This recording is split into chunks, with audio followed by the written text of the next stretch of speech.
Today's story name is Little Train Driver. I would like to be a train driver and check along the track. Platform number one. I would take people on their journeys and then I would bring them back.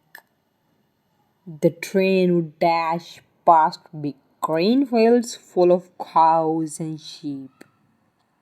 Children on the train would wave and watch the lamb that leap. We will do zoom through the countryside and over the bridge would fly.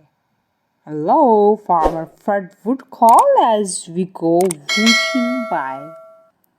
We would dart through long dark tunnels along the railway track.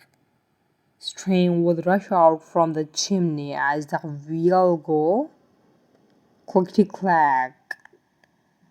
When we arrived at the final station, the whistle would go hoo, hoo.